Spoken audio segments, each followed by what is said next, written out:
Stampin' Sharon. Today I'm bringing you a card that shows you how to make a little checkered tablecloth.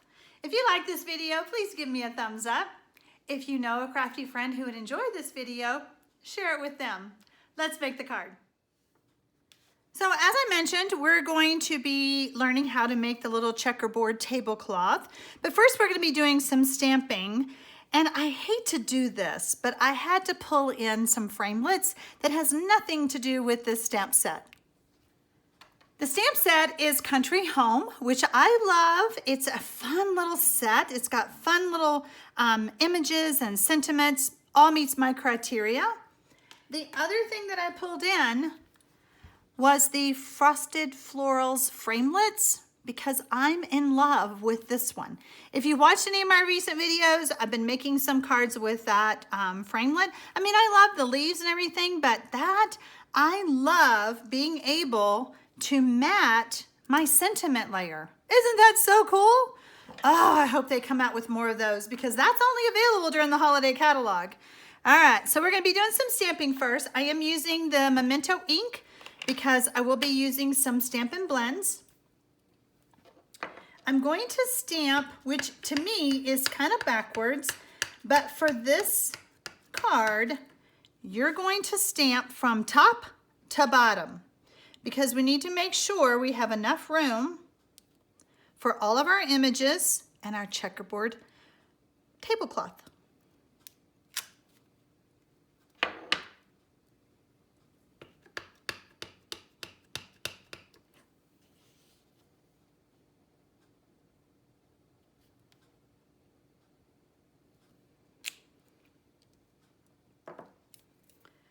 Just gonna do a little quick coloring. This is really a fast card.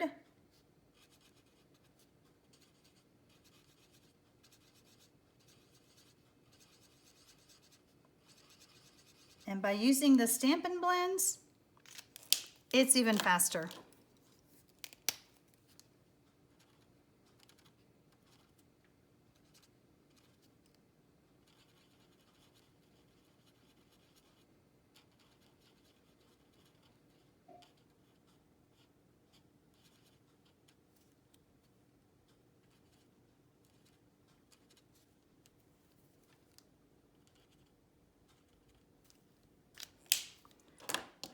For these little, what are they, dried something. My husband brought me some flowers home and it had those in there. I was like, what is that thing called? Because my stamp has that. Do y'all know what it's called? If you do, leave me a comment because I don't know what they're called. They're little hard things and it came in my beautiful flower arrangement, but I don't know what they're called. Mine was a dark brown, but I didn't want to do dark brown for this card. I'm trying to keep it light and airy, so I didn't want to do dark brown. So I am doing some brown dots just to, uh-oh, missed a leaf.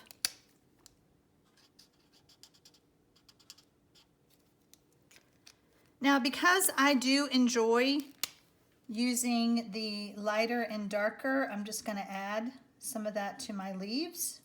You don't have to, but these are Stampin' Blends. I love them. Just kind of following the lines from the artist. Soften those lines a little bit. Kind of tiny, so it is hard. Now for the cotton, I know the cotton's supposed to be white, but I'm using a little bit of smoky slate and I'm just flicking up from the darker part. It needed something. I couldn't just not do something.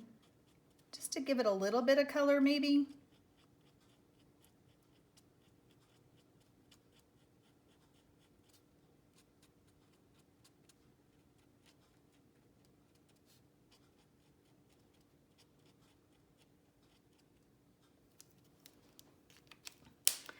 For my jug,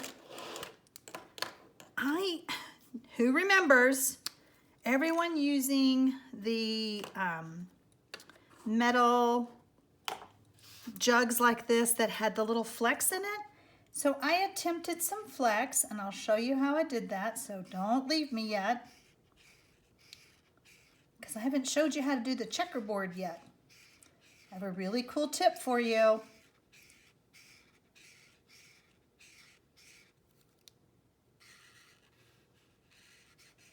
Now I'm just using the light, you know, they come in two colors, the Stampin Blends do, and I'm just using the lighter of the Night of Navy, which doesn't look very navy.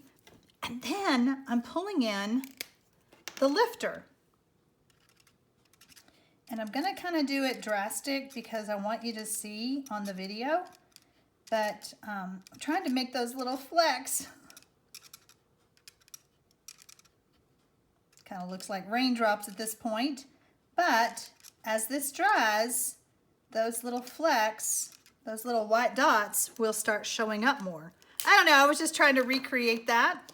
Oh, I see where I went out of the line a little bit, so let's just get our lifter. I'm basically just pushing that back in. Kind of an eraser. I love this thing. Okay, so we've done our stamping for that. Now let's stamp our sentiment. I have my pieces right here. I've already cut out using my framelits.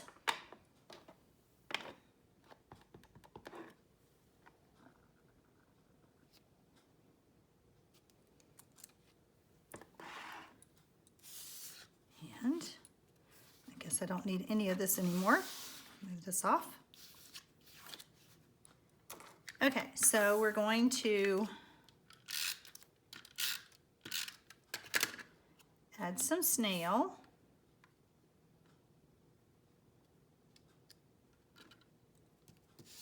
And I'm going to go ahead and mount. Oh, nope, not going to do that yet. All right, so the Stampin' Blends do bleed through. And even if I did use the regular Whisper White because I'm going to be adding it to this dark red cardstock. But it does bleed through. Don't worry about it. It doesn't get on your work surface. I do recommend using the thicker Whisper White. Okay, so now let me show you how we're going to do the tablecloth because it's kind of a cool trick. I was pretty happy when I figured this out. Here is the buffalo check that's in the holiday catalog. And it's used a lot with Christmas stuff, but I was like, that's not a Christmas set. So what can we do with that? I'm going to ink up my stamp. Let's see. This is a big stamp. These background stamps are really hard to like pick up and stamp. So I always recommend doing upside down stamping. Make sure I've got all those blocks inked up. And I have a piece of, it's pretty much like 5 1/4 or 5.5 by 5.5. Oh, let me turn this around so I can see. So I'm basically lining up at the bottom.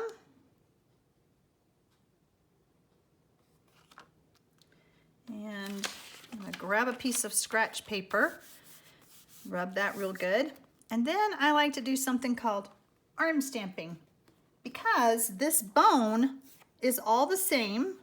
So I'm gonna be able to cover that big stamp better. So now I have this, I have my little checkerboard going on. I'm gonna bring this layer back in.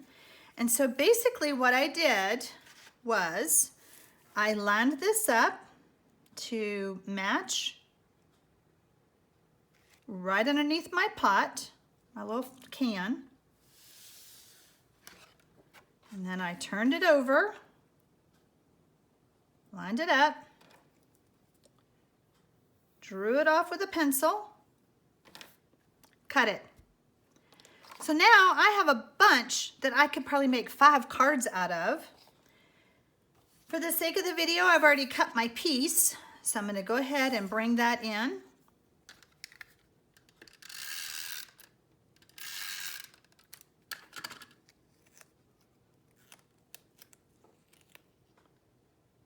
And I'll line this up.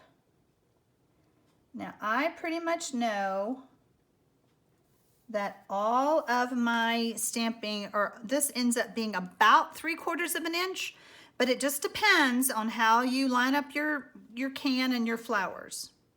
So if you stamp it from top to bottom, you should end up with about a 3/4 of an inch down at the bottom. But if not, just use my little trick of lining it up. Pretty fun, huh?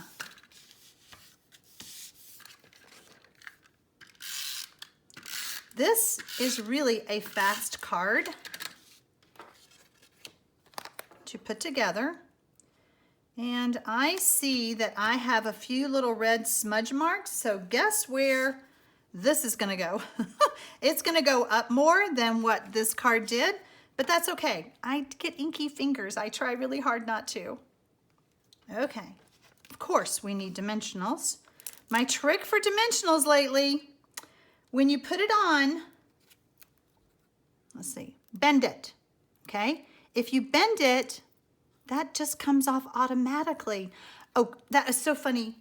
It reminds me, my studio is like a mother-in-law suite apart from the house. And I was getting dressed this morning and I went to go, well, getting ready for the day, grab my towel. 2 of these backings were on the towel. How funny was that? I'm like, you gotta be kidding. How did they get in the house? I mean, it's quite a ways away, so they stick everywhere. They stick to your clothes, they stick to everything.